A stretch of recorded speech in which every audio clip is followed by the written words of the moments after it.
Yo, peace and love, everybody. This is AI News with Erik, and you know I'm all about artificial intelligence. And today we got a very special guest, one of my mentors, Stephen Pullum, who's definitely making a lot of things happen for me in a good way. Introduced me to his daughter, and she's definitely making some moves. Her name is Stephanie Luna, and I'll read something to you. You know, she has worn many hats throughout her life, from her early days in entertainment, sports, and promotion management to serving as an Army reservist during Hurricane Katrina, and later navigating the world of business as an entrepreneur. Stephanie's story is one of resilience, transformation, and a pursuit of purpose. She's worked across industries from hospitality to client management, and even ventured into education and the corporate sector. What truly sets her apart is her ability to blend her experiences with AI literacy and education, making technology more accessible to communities who have been historically left behind. So today, Stephanie is here to share her insights on overcoming barriers in tech, the role of AI in underrepresented communities, and how she uses NLP to empower small businesses and independent artists. Now, let me just say one thing. NLP for us is natural language processing as far as machine learning and artificial intelligence. This is a little different in her world, but it also eventually blends in because it's going to have to. So today we're going to dive into a fascinating conversation on basically how AI and NLP can empower, inclusion, how ethics play a role into this and everything. So I'm going to bring Stephanie on right now.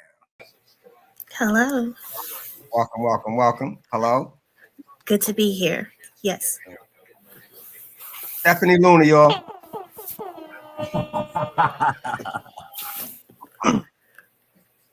So Stephanie, we was just on talking about how you felt about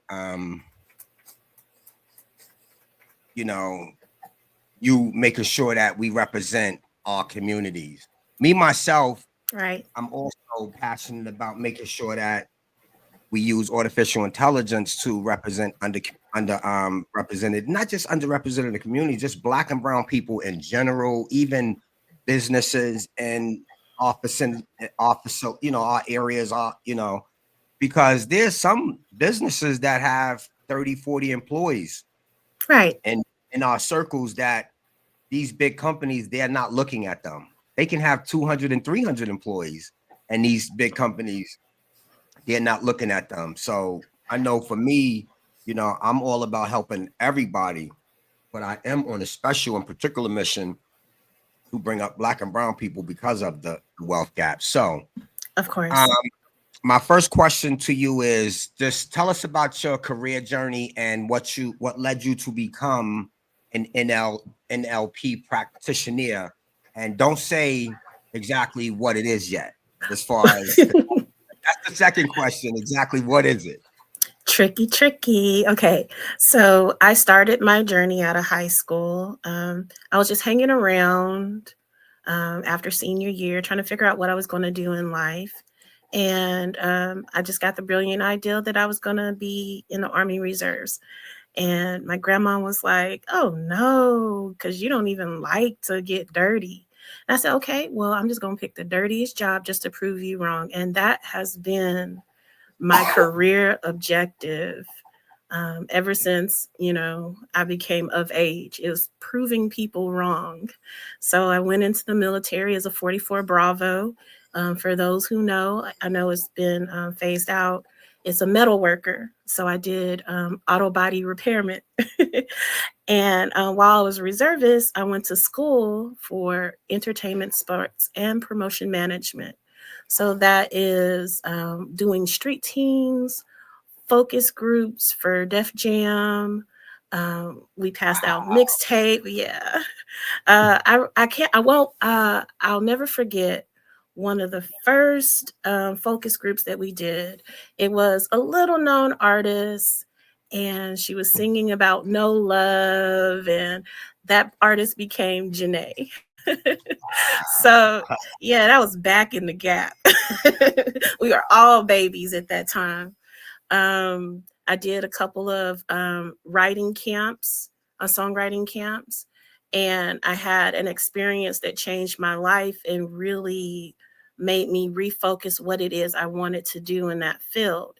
And that insecurity coupled with Hurricane Katrina, it really shaped my vision or my pathway, and it made me come to realize that I was not in alignment with what I was doing versus where I wanted to go, because it only took one natural disaster, it only took one major deployment to knock me off my goals. So I said, let me go active duty. So, with the blessings of my unit, I was able to go to Fort Hood, which is now Fort Cavarsis. Cavalis is one of them. And I just went further and further from who I wanted to be. And after I went active duty, found a partner, had a child, and that made me drift further away from music, which was my first love. So after that ended, which it should, I had to really sit down and think who I wanted to be. But sometimes when you're on the path of who you want to be, um, it doesn't align with what I'm going to put in my belly. Okay. So, Yeah. so That's where we are today in life. right. And a lot of us don't know who we want to be because there's such a insecurity and shortage of things, opportunities, and resources to get us there. I mean, that gap has further expanded. It's not how it used to be in the early 2000s. And a lot of students, even when they graduate from college, they don't have that same job security that we had, coming out of school. So, This is really deep already. So I gotta go. right, I gotta rewind now because you got this it. is this is gonna be deep for y'all. Pay attention. So let's go way back before even the first question. Mm, Uh, like, who are you? Where you from? Where was you born? Before you yeah, even got thinking, like, I know yes. you basically told like started off and I started off kind of like after that, but now I need to know you was born in New York. Oh no. I was born in a little city. Y'all may have heard of it lately called Shreveport, Louisiana. Mm, And I grew up, well, first, my dad was in the military. So we grew up everywhere. I grew up in Lincoln, Nebraska. We were going to go to Sicily. Um, but mm. adults do what adults do. And we ended up in a little podunk town in a deep East Texas region called Jefferson, Texas. Oh my goodness. Excuse me. That's my bad, y'all. Sorry. That's why Steven sound so country. Yes, exactly. Because we are country people. Yeah, I'm when when I first was having the conversation with him, I before when I first before I knew what he looked like, he was like going back and forth on LinkedIn with me. I was like, wow, this dude sound like he kind of cool. You know what I'm saying? And just from the way he was writing me, like as we first like I guess was introducing ourselves. But then I asked him to be on the podcast and he had no problem with it because I was like, damn, this guy got 1,000 certificates on everything that you need to have a Of certificate on. course. And so what happened was he was like, cool, I told you I got you. And when I spoke, he had called me because I guess the link was messed up. And I swear to God, I was like, this dude sound like he from New Orleans or some shit. I didn't know where he was from at first. Close. I was like, it's kind of he talks so fast too. I'm like, I can't. Sometimes I got to figure out what he's saying. But I told somebody, man, I said I spoke to him on the phone. I said, man, he was cursing. I said, yo, he sounded like I was cursing too because I guess the vibe was there. And I was like, yo, this dude is real cool. You know what I'm saying? And then one day we did the video. So, but yeah, he told me his story about being all over, got mad awards in the certificate in the military. So you would assume that the kids also will end up like you did. So basically, you are a army's baby, a military You baby. got it, that military brat. Wow. So, all right. So, how did you end up in New York in the entertainment industry? Well, Because I let me wasn't in New York. before you even answer that question, your Mhm. dad, yo, he done sent me our first podcast. I had to put the how you like me now, Kumo D. That shit got Yeah. blocked on it got blocked on YouTube. That part right there. Mm, But yep. you wanted, and yo, I was like, yo, why did you want that in there? And then after that, all he kept doing is just doing mad hip hop stuff. And like I told you before, I'm older, yes, but I just like new music. You know what I'm saying? But Me too. ahead. So Y'all need to that's give how these young people a that was chance. very These new artists are brilliant. And I'm an yeah. advocate for, of course, independent artists, but these new artists are gifted. So But how'd you end up in New York in the entertainment industry? well, I wasn't in New York. I Okay. went between LA and actually Texas is a big hub for music as well. Oh, Texas, Nashville. Texas has the oh, live yes. music capital of the United States, which is Austin. And I'm always Mm. rep Austin to the day I die. But I need you to mention that one more time because a lot of people don't know that. You hmm would just think New York and LA.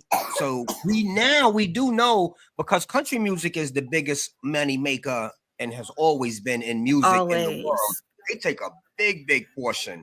That's why their music awards is much bigger. So what you're Right. saying is they've always been a music hub of music. So that's where you was? Yes, yes. Austin, between Austin and LA, occasionally New York, but that's more of assignment based stuff.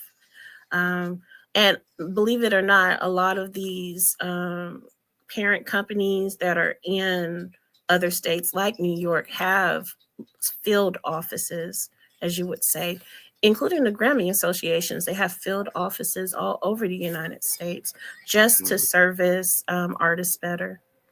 mm, So, yeah, I went to school, I specialized in it. Actually, the school that I went to is a private university, but that program was also offered at a public level. So it's a big thing. Agents are important, managers are important. A lot of times when these people get on, they have their family and their friends rep them, and it always leads to um, some type of mistreatment some type of mistreatment. But when you are, I say this, sometimes, you have to balance it out 50% street smarts, 50% book smarts. And there's always a balance in all things, there's always a duality in all things. When things veer over to one side or the other in extreme, it leaves room for mistreatment, you know. So I I I honor the schooling that I did get. I honor the opportunity that it did present to me because I don't believe that I would have been able to touch the people that I was able to touch on that bigger scale. But at the same time, a lot of that stuff I learned in the streets. So you have to be book smart and street smart. yeah. But going back to where we grew up, yeah, we're not that. It's an interesting mix. It's an interesting balance because you have Louisiana on one side, and then you got Texas on the other side. So you have Louisiana about 45 minutes from you, and then the nearest city, Tyler, is also 45 minutes. So that bayou culture, that bayou atmosphere just creates some type of magic. Some type of Mm, magic. I know M. Night Shyamalan just recently did a movie based on the area that we did grow up in, but there's not a lot of things out here. It's very slow.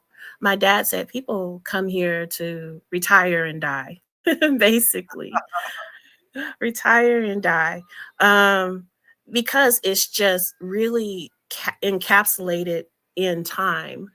But bringing it back to minority communities, this area, especially for minorities, has always had this feeling of lack. And some people hear lack and they think it's a bad thing. It's not always a bad thing, lack, because especially with Black people and Hispanic people and, minority people, lack breeds invention. Lack breeds invention. When we are shut out of things, we find ways to get around those things. And oftentimes it revolutionizes the country. So I believe in having those conversations with my dad. I believe that's what he felt. In the area in which we grew up in, there weren't a lot of people interested in computers. There was as we were getting to know each other, and I gave you my summary. Um, when things are introduced, especially technology is introduced to people, um, people have a skepticism. People have a fear to it, especially you see it now with AI. People have a fear to it. The example that I use was books. When the printing press was available, it caused so much hysteria. It led to the Inquisitions. So, not when knowledge or when there's an acceleration or an overwhelming force of knowledge, um, it brings hysteria. And like I said, the only way Why? you can, Why do you think that why is? does it, huh? You know what? I think you should go to the second question. Because we're going to bring that around town. Are we in our comfort zone? So the second question that is Hmm. second question basically is what exactly is neuro linguic pronounce it for me, I please. got you. Neuro Like, linguistic programming. So these two scientists, and they were computer scientists, and they were playing around with systems and programming, and it was like, we wonder if this can apply to the human brain, right? So when they did their studies, when they did their search or their research within these processes that we have, and how we process things is through neurology, through our nervous systems and stuff. And our nervous system, our inputs and our outputs are seeing, tasting, touching, hearing, um, and touching, right? That's is how it we process four, information. four Five. sense? Is it five? Five senses. So seeing, hearing, tasting, touching, smelling, right? That's how we process information. That's how we process our environment. That's how we see the world, is basically baked into that phrase, see the world, how we see the world. And when we have those experiences, that's also how we perceive the world. And um, I don't know if I can say this, if this is too off kilter. That's how white people have been getting ahead. They created this book called The Secret, right? And what was the secret, right? It was changing your perception, changing the way you process information. That's Incredible. what that's what neuro linguistic programming is. It's retraining, reframing those unwanted thoughts to an outcome that is going to suit you.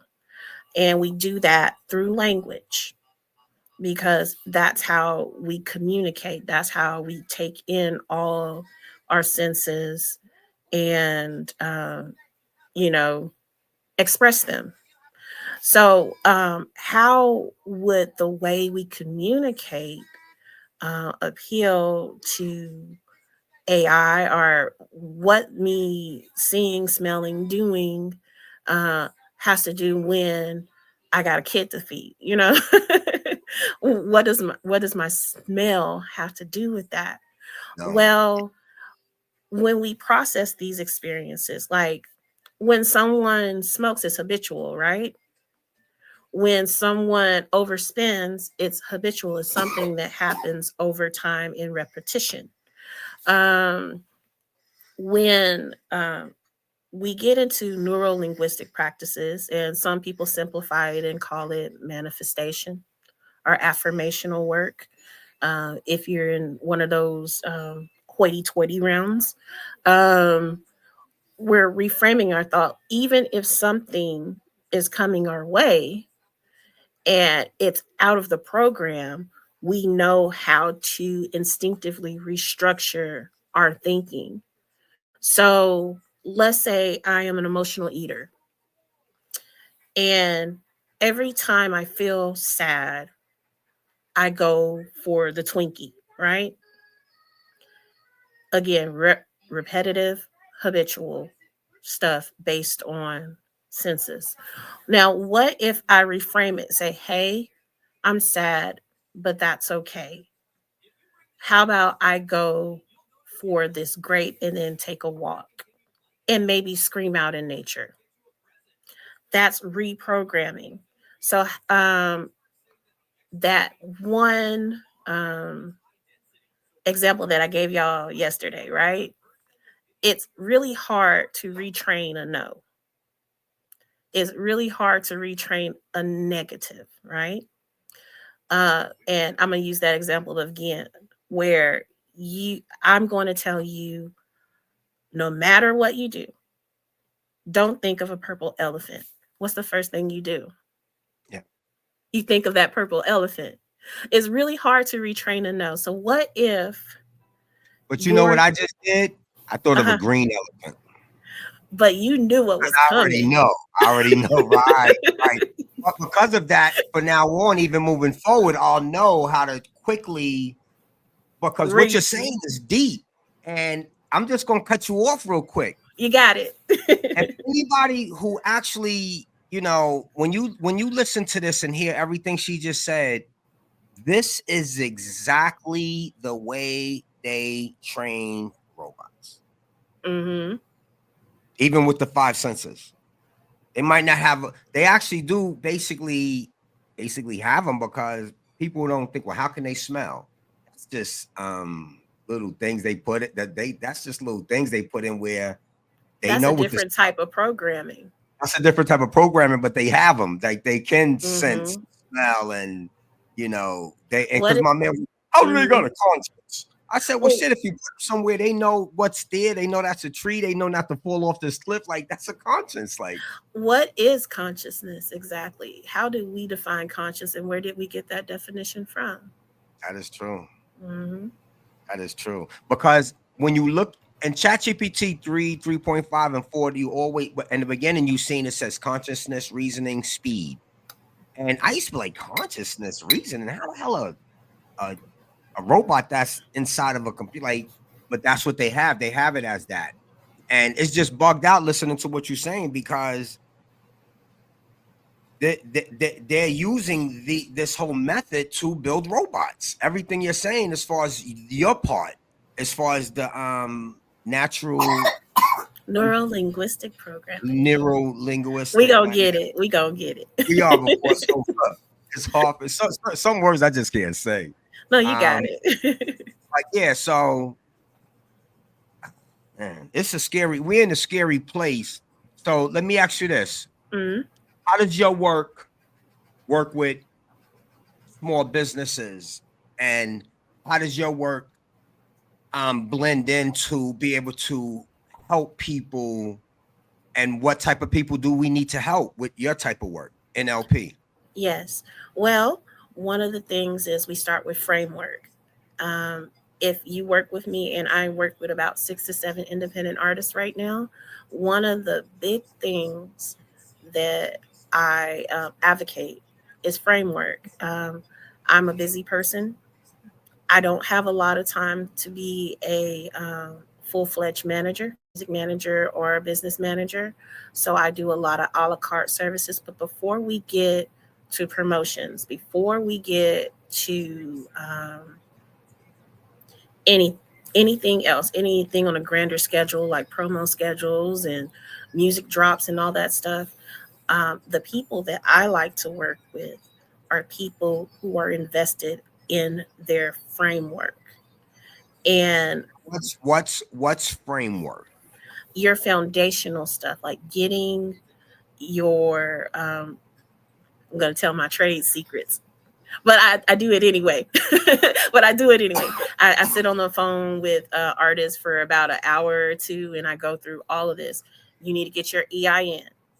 You need to register your business. You need to get your sales tax permit. You need to get all these structural things on the ground level so that you can move on and get those bigger things. Because what happens when artists aren't about their business, when small businesses aren't about that structural, that framework, that foundational stuff, um, they tend to get mistreated when it comes to artistry.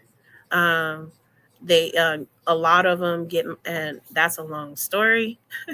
And but you see it a lot of times. If you are a music connoisseur or you know music, you know that they get contracts. Sometimes it's a 360 contract. They have this new thing called a 720 contract, and go on and on about that. But they get a 360 contract and they're like, well, they're giving me all this money on the front end, and that's all I care about, all the money on the front end. But let's say they give you $2 million, and they want 6 albums from you, right? Dang, for $2 million? Damn, Hmm.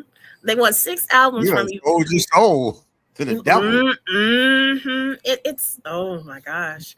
at two Uh, million dollars, and you broke, and you've been broke all your life. You were like 6 albums. I could do that in yeah, 2 years, and it's gonna but take 6 years.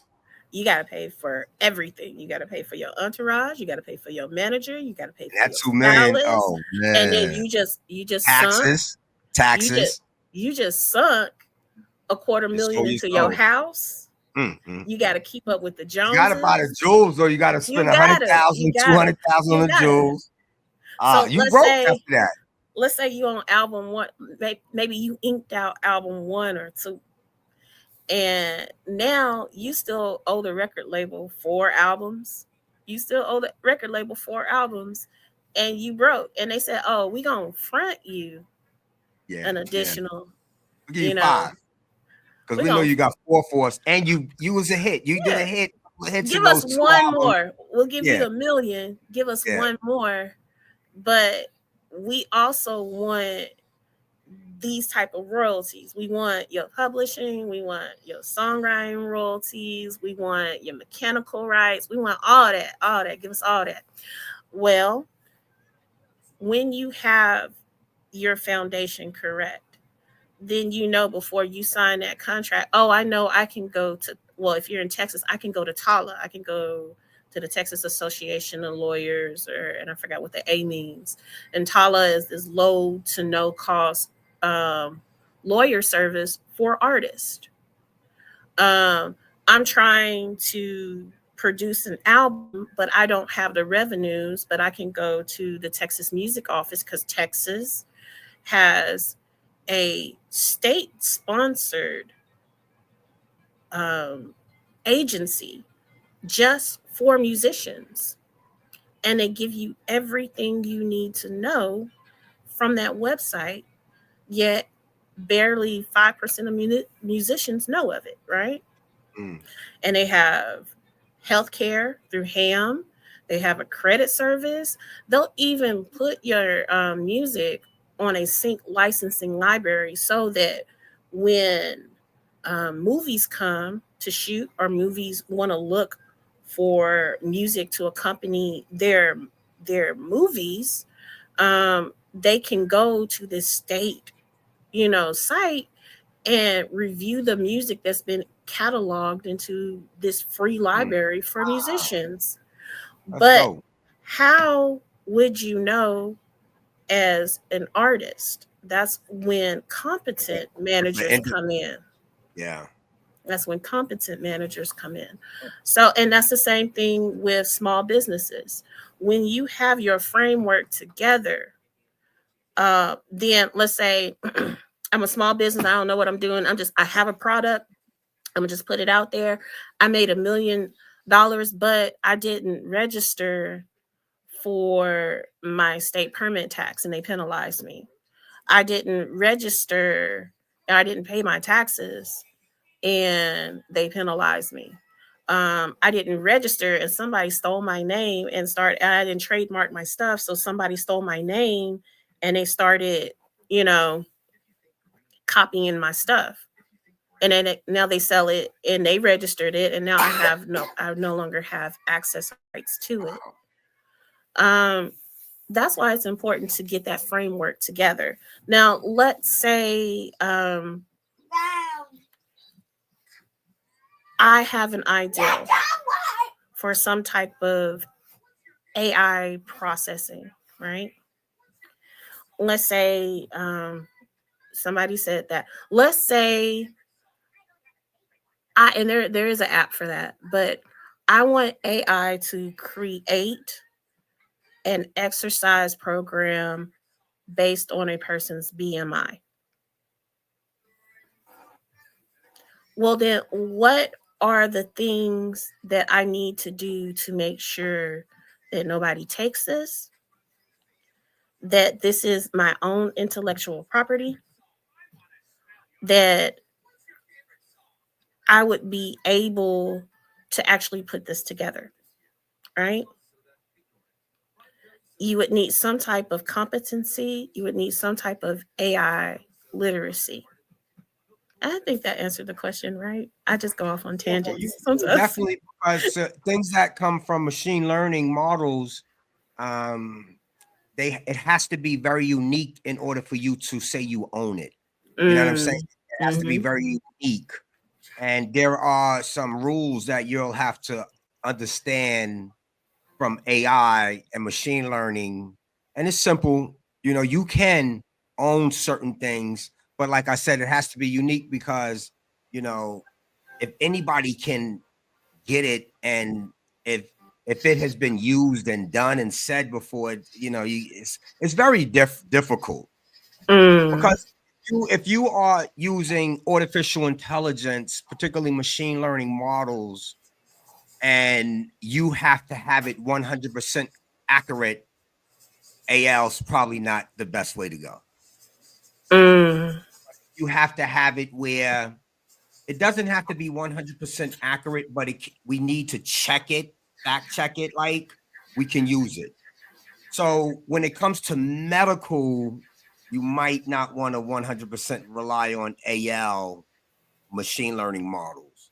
You might want to go more into deep learning, and then you still mm, have to be careful with that, because you still have to kind of, it's very, very iffy when it comes to, that's why so many people are so reluctant on 100% and just transferring over, because we have a lot of data that's important and we really need to understand. So that's what I'm saying. This is not going to happen overnight, but it has to happen, because the companies that don't end up incorporating AI into their systems, they are going to fail. mm, The ones that have incorporated it all the way have shown better productivity as far as sales, as far as accuracy and numbers. Because if you take a business that has 1,000 different locations around the world, and you need to be able to, like, it was used to be where every quarter you would get the numbers, and just imagine trying to get all the numbers of all these places. right. But now today, a CEO can be in his office and go to an AI program and say, do this for me now. And AI can actually go through, if it's all connected, these systems in a matter of hours, and give you, and sometimes minutes, and give you what in the old way, which was 5 years ago, 10 years ago, would have taken months to be able to give you numbers for all 1,000 locations. And I have an anecdote for that. When I was in my stages where I was doing multiple side jobs and side quests, what I used to call them. I used to do content writing for a major company. And what we would do is we would get orders from companies, and they say, yo, can you create a blog about AC units? And we would get what would be like 3 cents a word or something like that. And it just, as long as you're a good writer, it was very good, you know. Almost overnight that job shut down. Hmm. And that's because AI models had become, or a generative AI Hmm. platforms became popular. So it totally wiped out my whole Hmm. side hustle. I was like, oh man, now I gotta beat the street and drop off some Uber Eats or something. So A lot of people don't know there's so many other up jobs that's going to happen, and a lot of people don't know. Like Mark Zuckerberg said the other day, he was like, there's going to be a lot of people that are going to be out of work. He said, and they can find mm, other things to do, recreational things. He said, but my thing is, where they gonna get money from? If they don't got a job. And then he talked about how work hours for physical work are going to go down and down and down. And he talked about how, but some people are going to be productive, and some people's lives, they're going to work hard and they're going to be very productive in life. Why? Because they're going to have the tools that they need, right. and the tools are AI tools. And it takes adaptability. And then bringing that around to minority communities, we are historically known for adaptability. So we always, again, it goes back to whenever there is a lack, we have innovation. So we always know how to adapt. But in this upcoming market, they have, or some people's narratives have been, well, AI is working against us. And when we make AI an I'm integral giving you the part. floor. I'm going to give you the floor because your dad got mad at me when I did this last time. I could Oh, just what's got to. that? Oh, I am a kinder, gentler Pullum. No, You do no, he got not mad. have I to. gave him the floor. He kept saying, Eric, where you at? Where you at? Keep talking. I'll give you the floor. No, Um, no, no, no. No, you had asked me a question. Why do you think it is that people are hesitant or even scared of technological advances? And I gave that one example of the printing press, which led to the inquisitions and the witch hunts and all that stuff. Well, one thing that we do, or a method that gets us acclimated to technological advances, I just said, is acclimation. And recently, in the recent centuries, it has been through media. Um, for example, um, I said one example was, we there's this principle that we've seen everything before. We've seen everything before, and how we make innovation is through multiversal learning or something like that. And then how did we get acclimated to the multiverse, right? Well, we got acclimated to the multiverse through first comics. They started talking about the multiverse from Marvel DC. And then we got it again in, so it was print media, and now it's movies and television. They talk about the multiverse. So now it's possible. One of my favorite authors used to be Philip Dix. And if anybody knows Philip Dix, his works were turned into Total Recall. They were turned into, what is that other AI movie? A bunch, the all the AI, oh, A Scanner Darkly. mm, Um, and that has something to do with the drug crisis that he saw, and that now we see it, about rehabilitation centers and all that stuff, and the prison complex system too, if you really look into the book. Mm. So a lot of his works that he I made know in about the crystal complex system. mm-hmm, mm-hmm. So a lot of his works that he made are now being realized. So that is the whole theme and principle of the multi-verse theory, is that our imagination is pulling from realities that already exist, but we are getting a glimpse of it through our imagination, and we are making it come to fruition Right. in real life. This is going to be major, major, major in the augmented reality world because it is already. This is one of the main things that is going to push people's lives. People are going to be living lives in different universes that some Mm, people don't even know exist. But that's going to be a problem because people are not going to be living in the reality. Some people are going to be getting caught up in these universes. Like right now, they say I think they got 40% of the world are gamers online. They say mm. 80%. That's crazy. They saying it's going to be 80%, and that's really crazy to me. But as far as the augmented reality part of this, we are going to be living in different universes. Like some people are going to be going home because there's some people are not going to have jobs. Like there's going to be a time where there's not going to be jobs. So you could wake up, do whatever you want. You're going to be getting a check from the government. You buy whatever you want to buy. But the ones that have basically set up themselves to live in these augmented reality worlds are going to be create different worlds. Some of them are going to be perverted. Some of them are going to be Mm. some of them going to be holistic. Some of them are going to be chilling with lions. Some of them are going to be fighting lions. Like it's going to be whatever you want it to be, depending on if your heart can take it.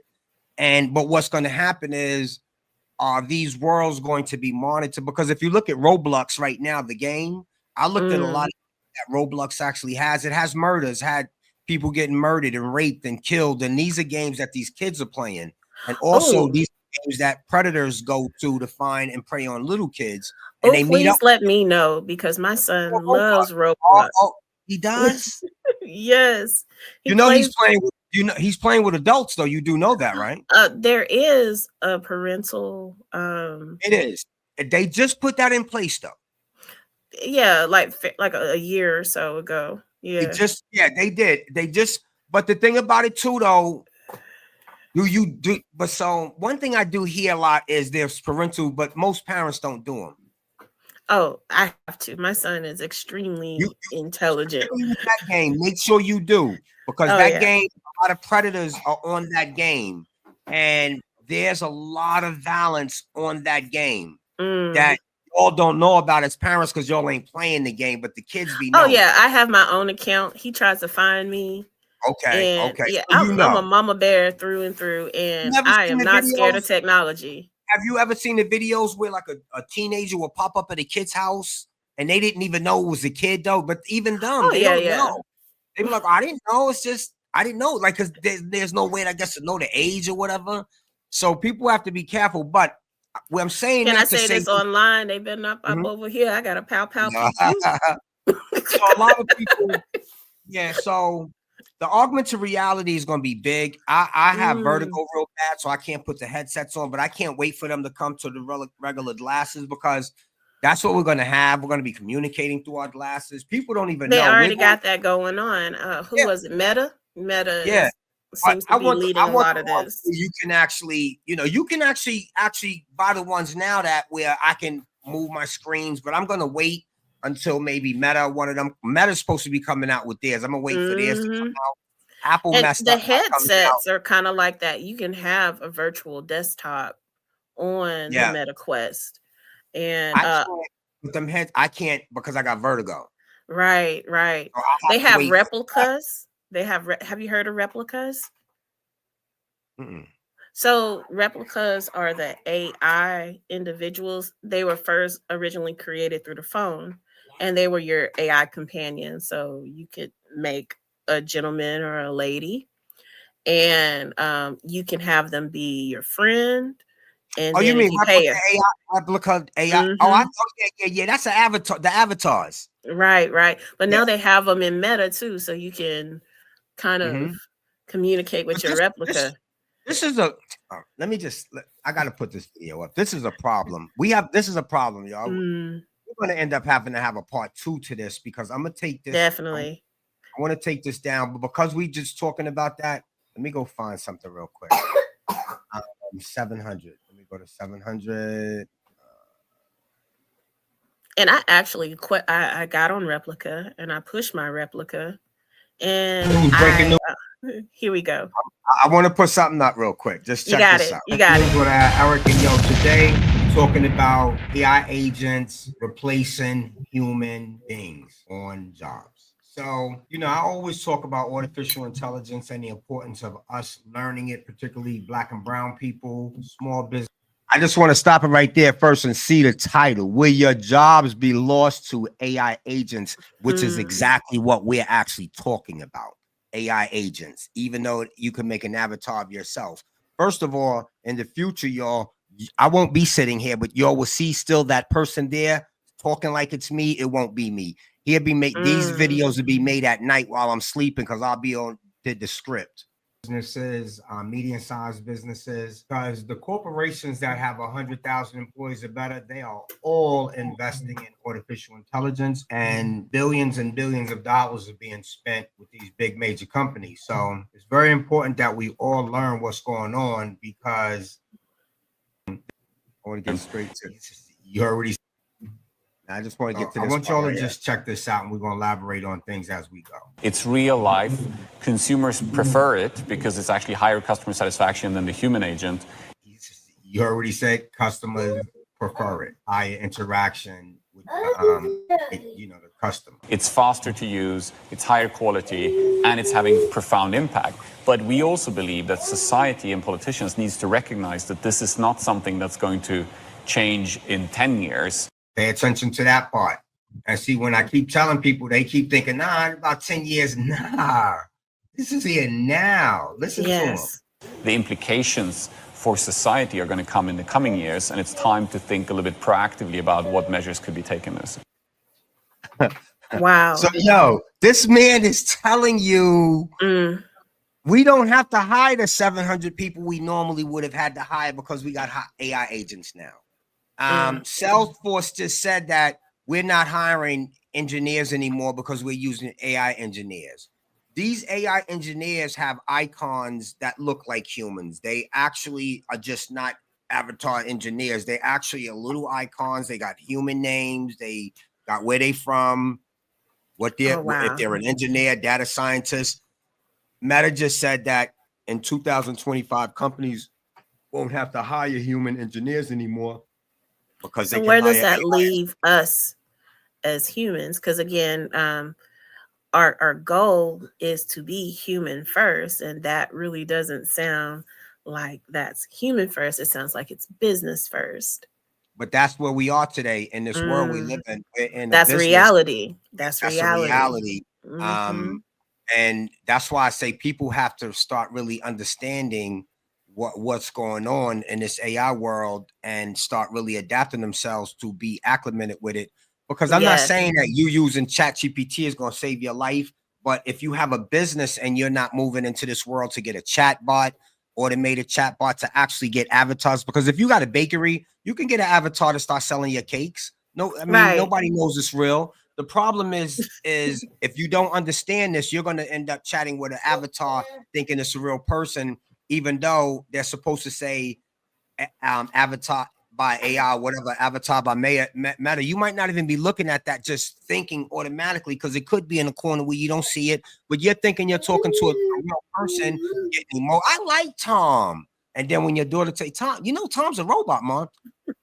Like, so I was gonna say people are dating their replicas. Somebody tried to marry their replica. The boy killed himself, character AI, 14 years old. I got a video on that.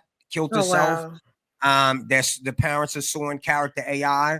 So the future is here. The future is here. We have to, as a Black people, get involved and start learning, particularly because of where our median wealth is. Our median wealth in 2050 is going to be zero if we don't get involved. And to be honest with you, I don't even believe we're going to get involved because we don't even think to wake up. We're so caught up in the nonsense. We're so caught up in, you got people crying over TikTok. And I'm not saying black and brown people. You got just mad people crying over TikTok.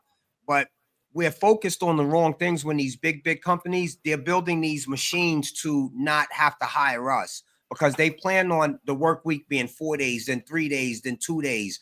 Only the ones, like they said, who are involved. Like, I'll probably keep a job because I can always consult. I can always educate you on particularly prompting. And when you talked about frameworks, I did like that because when it comes to prompt engineering, we deal with particular type of frameworks, particularly for content creators. There's so many different type of frameworks that I can set your business up with to make prompting easier for you. Instead, I can set you up with template frameworks. You might have something where you have emotional people you have to deal with. So we'll probably deal with a framework that deals with emotions, where you could just follow this and go ahead and put the prompt in, change what you need to change, but this is already set. So now you got 15 frameworks we put together for your business. We put together a thing for prompts where you understand prompting with 4 questions, 3 questions, summary prompts, questionnaire. We'll break it all down to you. So for me, I wish I could show you a chart, because when we get into neuro-linguistic programming, it's all about framework and prompting. I know. That's why when you said that, I was like, wow, this is going to be interesting. And that's why I said, we have to do a part 2 on this where I can have more time. Exactly. Only thing about these podcasts, when you try to chop them up, when they go past like an hour, because your dad's, I couldn't even get the audio and I had to chop it up 3 times to just get the audio podcast in. So I was like, I'll never do that again. We have to get more in though, because right now we at least got 15 more minutes. So I want to get someone in on exactly what it is that you do. But then we're going to have to do a part 2 of this. Maybe even a part 3, to be honest with you, to educate. Look, I am here whenever you need me. This has been fun. I'm not normally a front-facing person. I like to work with systems. I like to work behind the scenes. But, my dad, he really pushed me out of my comfort zone with this one. And I must say that I really had fun. Yes. Your dad is a special guy, man, because most guys, like, he just gravitated to me, and he seems like he wants me to win. You don't find too many guys that want to see you win because they be haters. Your dad wants to see me win, and he wants to sit in the background and enjoy the thing that he helped, that was a part of it. You know what I'm saying? I like that about him. So let me ask you this. Well, this is not to be, this is not a negative, but he likes to create people in his image. He likes to create people in his image. And one of those things is he wants to see people succeed and go further than he's gone. Yeah. So that's a beautiful thing. Yeah. So let me ask you this: challenges as far as NLP, groups faced with it that deal with it, as far as adapting this new technology, as far as AI, how has that been working with NLP? Because artificial intelligence, we know, been around for a long time, but as far as people adapting it, this is recent. Yes. Well, whenever, again, when we have these advances, when we have these change in narratives and these change in perceptions and realities, a lot of us like to hold to what we know. One of those examples that I used was, we have had an unhealthy fear of things, because a lot of these conspiracies have been rooted into some type of truth, right? You had the Tuskegee Airmen and that experiment. You had Henrietta Lack and the Eve gene. A lot of these technologies or technological advancements have been on the back of minority communities, right? So whenever we hear something, we start, having some type of conspiracy in mind. And one of the big big things that is involved in conspiracy right now is media. So the tool for acclamation is media. And then the thing that we are fearing is the media as well. We Your don't dad trust. talked about, we've been programmed from television when it talked about programming. So Yeah, we've it's a been TV programmed program. Yeah. from, I would say probably the 40s and the 50s, they started programming us. Right. You can even take it back further to Jim Crow, the Jim Crow laws. And that was a type of programming, right? So now we have to reprogram and reframe, right? But some of some people, I was gonna say some of our people, I'm gonna take personal responsibility for those because it's our job to bring them into the light as well. Some of our people are very centered in struggle. And I'm not gonna debate where that concept has come from. They're very centered in, well, I'm gonna keep doing what I'm doing because even if I don't get my reward here, I'm going to get it elsewhere, right? I'm going to get it in heaven. I'm going to get it in the afterlife. As They've been long as brainwashed. I'm long suffering here, you know, Yeah. I am going to be rewarded regardless. So we have this unhealthy need to suffer. Like if somebody smacks me, I'm not going to give them the other cheek. Yeah. I'm gonna be like, you gonna get yours and I'm gonna go about my day. Yeah. Well, a speech that had been very influential on me, the actor Jesse Williams said, the hereafter is a hustle. I want it now. Right? Yeah. Yeah.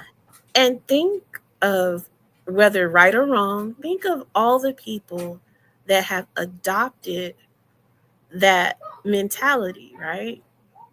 You can think of the most recent example is President Donald Trump, right? They said, hey, you are faced with felonies. Hey, you have pulled all these resources to benefit you and your bottom line. And he just had a little hint of the Lulu and was like, yeah, that's not my reality at all. And where did that get him? The highest position in the country. So when you look at it from, and I'm not telling you who to vote for, I'm not telling you who to vote against, I'm not telling you any of that, because I am not trying to argue with people. But when you look at it from a neuro-linguistic programming, even if he did it, he was like, no. Even if he did not do it, he was like, no. They don't even care if he did it or not. Right. That's the world we live in America we live in. They don't care if he did it or not. In his reality, he was the president. He is the president. Yeah. Even when people were saying, you are not the president, you're not going to get this. And he did it. And why? If you look at it from a neuro-linguistic perspective, just that perspective, because he would not accept a negative reality. He would not accept a negative result. Yeah. But what happens in our community when we get a negative result? That's the real question. What happens in our community where they say, hey, you can't do that because of the color of your skin. You can't get into that because they are going to traditionally lock you out. You can't do that because they're going to historically dispossess you and suppress you. My dad was one of those people who have that healthy sense of Delulu. When they said, hey, I'm going to lock you out, he said, and you're wrong. Mm-hmm. It takes an immense sense of, this is my reality, this is my sphere, I have authority in my sphere. No matter what comes my way societally or through the environment or, through health, I am still centered in what I want. And I have enough adaptability to journey into these fields that are not traditionally seen as fields that minorities would go towards. So it's about reframing thought, and it's also about committing to that reality. Again, the hereafter is a hustle. I want it now. Yeah. There is no afterlife. There can be, you know what I'm saying? Yeah. But for the purposes of getting ahead and moving ahead in life, there is no afterlife. It's now. It's now. Yeah. What do I want to be right now? Yeah.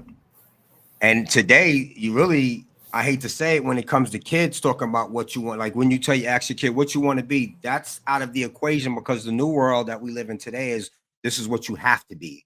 You know what I'm saying? Well, listen, I enjoyed you. This is part 1 of part 3, y'all, because I'm realizing even part 3. Yeah, you know why? You know why I realized that? Because I want to keep these to an hour, a little bit, because I need to chop them up and I need the audio so I can have an audio podcast. And I'll also do it with notebook to where I'll have 2 people talking about how we talked about the podcast. And when it's real long, it don't work. So this is going to be part 1, and we didn't get nothing in as far as what we should have gotten in. That's why I know we're gonna need the meat and potatoes. Yeah, this was just the appetizer. We're gonna need 3 parts to this. So I want to thank anybody who's watching this, watching the chop up versions. We're gonna have the shorts popping out. We're gonna have the live on YouTube. We're gonna have the edited version on YouTube. We're gonna get some traction. So what I'm gonna do is I'm gonna end up taking this, and I'm gonna edit it up, and I'm gonna make a commercial so we can get people ready for part 2. You know what I'm saying? And then we'll schedule that out. And because we didn't really touch on a lot, but we talked about a lot. But I'm like, wow, this is like, we need time. We need time. Of course. Well, it's been a pleasure, Erik. Thank you. Yeah, I want to thank you. What last words do you have for people who want to understand NLP one more time, and where can they go to find out what you do, your information, like give people your contact information one more time? What is NLP and how can they use it? Yes, NLP is reframing and shaping your reality through positive thinking. And that's the simplest breakdown that I have. And yes, positive thinking and affirmational thinking, affirmative thinking, not just positive. You're thinking in the yes, you're thinking in the now. So that's what NLP is. What do you have? Like, do you? Yes, if I have a website. Okay, yes. give up that. My website is www.demiluna.co. And I'll be around shortly. Well, in the coming months, I am going to have my YouTube, but that's more music based. And we'll just talk about it later. Spell the website name. Yes, DEM as in Mike, I, Luna, LUN as in November, A. So DEMILUNA.co.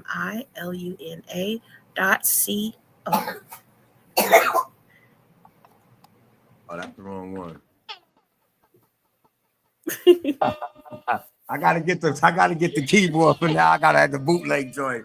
Yo, listen, Stephanie, it was a pleasure. Like I said, y'all, this is part 1 of part 3. And listen, we're gonna end it on that note. Stephanie, I'll give you a call tomorrow, and then not even tomorrow. What I do is I'll start working on the editing of this. Yes. And then I'll start chopping it up and stuff like that. I'll start sending you stuff. I got your info, and then that's it. I want to thank you. Thank you so much. Y'all have a great day, okay? Peace and love, everybody. This is AI News with Erik. Peace and love. AI News with AI Erik.